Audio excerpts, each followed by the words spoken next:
What is your "the beatings will continue until morale improves" work story? I worked at a place where the owner had cameras installed all over the place. Ostensibly, so that he can keep an eye out for shoplifters.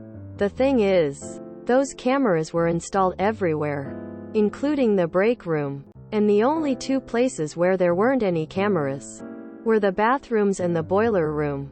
So, naturally, people would usually go for their lunch breaks outside, or if it rained, they'd go to the boiler room to grab a bite and have some semblance of privacy. I seldom ate lunch, so I usually decided to just hang out in the toilet cubicle, just scrolling on my phone. Naturally, that piques the asshole's interest, as he told us point blank that when he wasn't in for the day, he'd prop up his tablet or phone on the table in front of him and he'd just watch what we were doing from home. And he demands to know what exactly I'm doing in there, as he saw on the cameras that I've been spending a lot of time in there, virtually my entire break. I told him that it really wasn't his concern. I had my 30 minutes, and as long as I wasn't taking any extended breaks, that time was my own. That didn't sit well with him. A few days later, there I am on my break, in the stall, just standing and leaning on the partition and scrolling through Reddit on my phone, when I get a call from my boss. He says that he can see me standing there and demands to know why haven't I moved for 25 minutes. I was flabbergasted, to say the least. Turns out, that unmitigated asshole installed a friggin' camera in the bathroom over the weekend, and the angle was such that you could see partway into the stall. I was livid and told him so, but his rationale was that he was concerned that I was doing drugs in there. Needless to say, I handed in my notice the very next day. Worked in a fintech company in the UK in the 90s. It grew to around 1,000 people, building towards IPO. HR decided we needed a company magazine to boost morale and give us a sense of community. First issue landed, and the cover story was, perhaps predictably, a profile of the new CEO. A decent guy, fairly well liked up until they worked his way through a few roles in the company. Except the angle they decided to focus on, to show us his human side, was how he was getting tired of his current 55-feet yacht and was hoping that the efforts of we, his minions, would reward him with enough bonus to be able to upgrade to a 76-feet model in time for summer. Reader, I do not believe it has the desired effect. They sent a survey about what our perceptions about the workplace were. Voicing some issues with some areas was 100% going to get you in trouble, so I complained that the survey was not anonymous, and didn't complete most of it. Some days later, I was personally contacted by 3 people wanting to find out what was wrong. They completely missed the whole point. We had to take a survey, and one question was, aside from getting a pay increase, what would make you feel more appreciated in your current position? And we all wrote down things like birthdays off with pay, less overtime, allow coffee, soft drinks while we are working, increase breaks from 10 minutes to 15 minutes. We all handed in the surveys.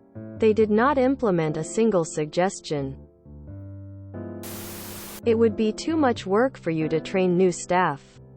So you'll just have to do your job plus most of someone else's job while we dick around for months on a unicorn hunt looking for some magic candidate who perfectly fits into the open position with zero training.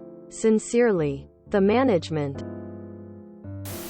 I once worked at a company where morale was very low due to extreme micromanagement, low pay, and having to provide tech support for a product that frankly sucked. So they called us into a series of meetings to discuss the issue. The guy leading the meeting asked us as soon as we sat down, "Who here is happy in their job?" And like 1 or 2 people raised their hands. He then said, "Well, in this economy, you're lucky to have a job at all." Meeting over. And then he left. They would update the dress code every time anyone came in wearing anything the boss didn't like, even if it was entirely appropriate for work. Bill got a new tie for Father's Day and it has bright green stripes. All staff email the next day banning distracting colors. There were only like 15 employees all working in one small building. 2. So it was obvious who the boss was targeting each time. Not me, but had a friend whose supervisor got upset because she heard people chatting while getting their lunches out of the fridge and making coffee. Her solution? Lock the break room at 8 a.m. So you needed to come early if you want a cup of coffee. And lock the bathroom so people would need to approach her and ask for the key every time they needed to use the facilities. Imagine being in your 30s, 40s and having to ask permission to use the bathroom. Not really me, but my brother who worked in same place before me. The company had a very bad way to handle finances. Often would delay the payment on our end. But theirs were always in time. One day my brother got fed up and said they better pay them on time. They thought it was an empty threat and delayed. On the same moment the payment didn't get in. Him and his county workers all shut down the computers, took the phone off the lines and sat around. No one were to answer calls, emails, clients, schedule deliveries and anything. The thing is, if they didn't work, things could still be solved. But their work was exclusively dependent on our end. If we didn't take the clients' deliveries, they couldn't transport or deliver anything. They got desperate and threatened to terminate everyone. But then how the office gonna work with 0 people? Nor would be legal since it was the law here that every time the payment got delayed the worker didn't have to work that extra day, he's not being paid. Or they would have to receive double for it because of the delay. Not even 2 hours in, everyone got paid. They always had the money. They just didn't care about the workers. Working in a department store, we had abysmal loss. Shoplifting numbers. Our managers read us the riot act every morning about making sure we spoke to every customer. Management believed that no thief would stick around once an employee had said hello to them. Kept an eye on the shoplifters' usual hiding spots. Watched black suspicious-looking customers carefully, etc. However, we were explicitly forbidden from confronting anyone, even if we saw them stealing with our own eyes. All we could do was watch them and call for loss prevention over the radio. Our loss prevention guy worked 3 days a week, and on the days he actually worked he never seemed to be around when we needed him. So every day we just had to smile and wave as brazen thieves walked out with armloads of merchandise. The GM decided that our loss numbers couldn't possibly be due to, actual shoplifting, but had to be from employee theft. So at the end of every shift each employee had to have their bags searched by a manager before they could leave. They fired one employee and tried to have her arrested because a till she worked on came up a few dollars short a few times in a week, even though that employee was a floater who didn't have a dedicated register. She just happened to work on a few registers throughout the week that all came up $1 minus 5 short. Funnily enough, there were a couple of thieves on staff, but they only stole from other employees. We weren't allowed to have locks on our lockers, so it was open season on employees' wallets, and we were still getting yelled at every day for our loss numbers. Manager asked what to do about low morale and high turnover. I know he's a hard ass, so I offer something simple. Well, there's only 3 chairs for the given 15 to 25 of us on an average day. How about we get some more? Quote. His response was, verbatim, "Don't you start this fight with me because you are not going to win." At an old company, I was working 2 full-time projects and was asked to take on a part-time third project. I went to my boss to explain that I'm working 90-plus hour weeks. including weekends. And I'm just not equipped to keep doing that. His response: well, our CEO says that one great employee can do the work of 3 good ones. So it looks like you have some extra bandwidth. I started applying for jobs aggressively that day. The craziest thing? This same guy left that company a few years ago to join a different one. We caught up last year, and he sold me on applying for a job. My first project was with him, and it was night and day. Turns out he was a product of his environment. Just like I've grown and matured since then. I'd never even make that situation come up now. So has he. Helps that we're now both making 3x what we were at that old place. I don't know if this fits, but I love telling this GameStop story. Anyone who's ever shopped at GameStop knows the employees always try to get you to pre-order something or subscribe to their trade-in program, or whatever it is nowadays. Our store was actually number 1 in the district for both, because we only offered when it made sense and didn't harass every single customer.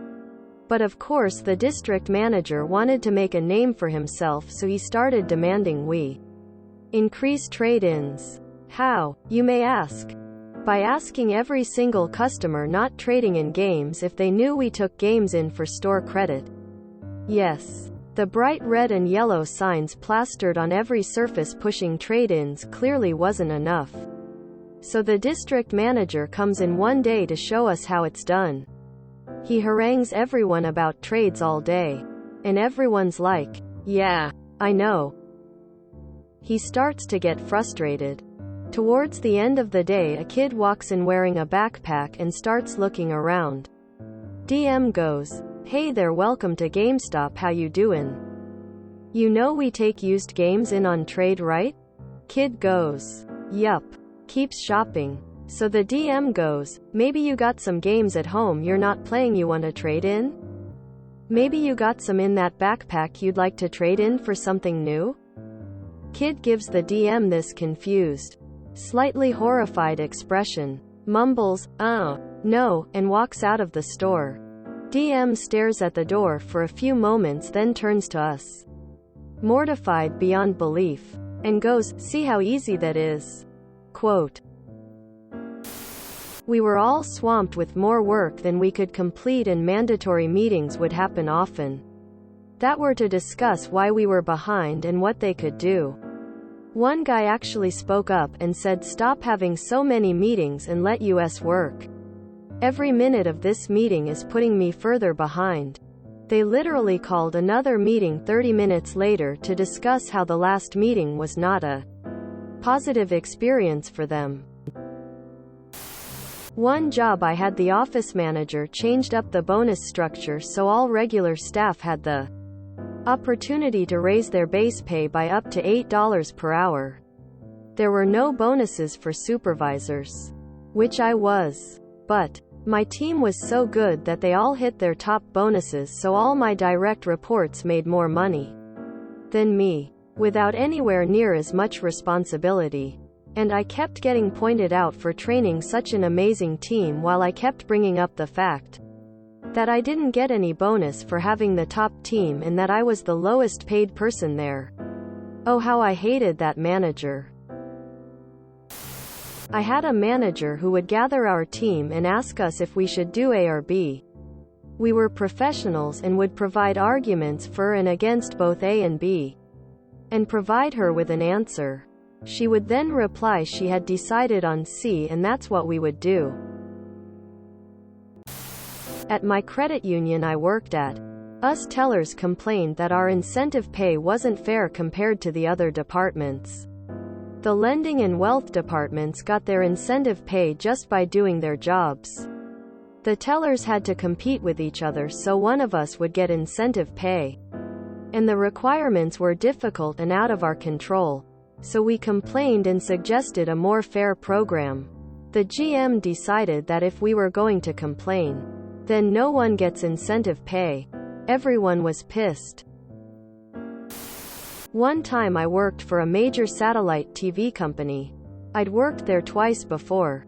so I was part of the fast-track training program, designed for people who have done the job before. It was 4 weeks, part-time, and on each Friday assessment I got 100% in literally all of my tests. They were product knowledge, financial, technical, and customer service. I got literally 100% in every test. And at the end of the 4th week the trainer told me in a feedback session that I had a lot of potential. There were supervisory positions and management roles and I could do very well there. The following morning I got a letter, meaning that it must have been posted before I even sat that last test, from the work agency that had recruited me, saying, "Thank you for your valued contribution on site, but your services are no longer required." I'm colorblind. I asked for help once when I was assigned a work task that was color-coded in a way that I can't see. I was immediately written up, since the boss decided I was lying to get out of work. I appealed the decision with HR, who sided with the boss, but they offered what they considered to be a very generous solution. I could use the company's tuition reimbursement program to go take a remedial art class, so you can finally learn your colors, she said. This was about the same time I was also written up because I stayed late to cover for a diabetic coworker who had to run home and get an insulin refill, so she didn't risk her health working alone in the building overnight. I guess overtime pay is a worse violation than death on the job or abandoning the building. I didn't stay much longer. Working at a certain big box retailer, the red one, when they switched up how they stocked shelves. Instead of dropping cases down the aisles while the store was closed, we'd be required to work off of a cart. We weren't even allowed to have extra carts to separate trash, backstock, etc., so every task was going to take longer. My team also effectively had its man-hours halved. We went from 5 to 6 people working 3 large food truck deliveries, plus 3 people working dry goods every day, to having 3 people come in to do both dry goods and the reefer, which now came 5x a week with a smaller load. Trying to push cold goods solo is also a huge time issue. You can't have stuff out of the coolers, freezers for more than 30 minutes at a time, which means working solo you hardly get anything done before you have to rotate it back. You end up spending 25% of your time shuffling stuff around instead of stocking shelves. Making matters worse, we'd identified this problem. We'd started working food truck as a group instead of each doing our own thing. Because having 4 to 6 people we could tear through an entire pallet without going over the time limit. When we pointed out how that wasn't going to work due to the added inefficiency in our ability to count the reduced man-hours, we were told that it was fine if we didn't finish. There'd be more hours in the afternoon to finish things. This was a lie. As soon as the switch was made, our ability to actually get our job done on time went away. Before we'd been finishing early some days. Unfinished work piling up in the back room made things even worse. It was also very clear that hours were short. The "beating will continue" came in that we were first told that our not liking the new system was why we couldn't make it worse. Then we were outright accused of sabotage, none of which ever solved the problem of expecting someone to push at twice the standard rate they claimed to expect. Then 3 other tasks. Then zone our area to perfection. Perfection to be determined by management an hour later after customers had time to mangle it. If you enjoyed this video, please check out our playlists full of similar content. Epic Haircast is like doom scrolling for your ears. Please like, share, and subscribe.